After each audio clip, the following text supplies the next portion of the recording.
This is a story of two brothers, me and my brother. And honestly, I think the biggest difference between us is that one of us operates from shame and other doesn't. Growing up, I was always a child who didn't want to disappoint anybody, especially my father. If my parents said no to something, that was pretty much it, the end of the discussion for me, because I would immediately assume that they must be right.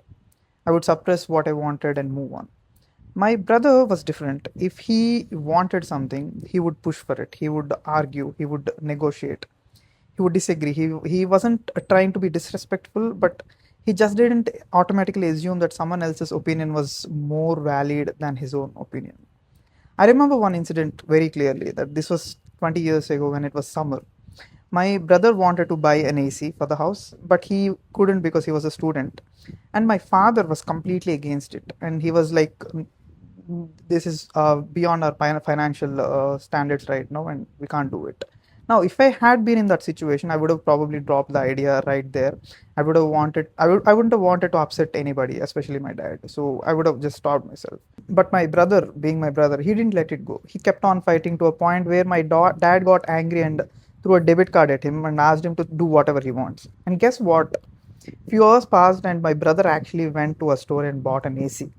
And my dad was like, "Did you actually do it?" But here is the funny part. My father absolutely loved the AC. The very thing that he was against become something that he enjoyed every day. Now, there were so many instances like this. When my brother was a student, he wanted a bike. My father didn't like the idea at all. My brother kept pushing. There were arguments, there were fights. At a point, he practically went on a hunger strike. Eventually, he got the bike. Again, after some time, everybody's okay with it. In fact, it became completely normal. Watching all this made me realize something. Sometimes our parents are not speaking from truth. Sometimes they are speaking from their fears.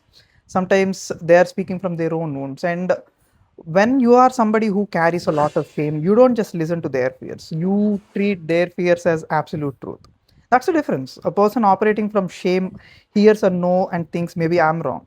A person who's not operating from shame hears a no and thinks maybe they are wrong. And honestly, a lot of things you want in life might be exactly the same like that ACR, that bike.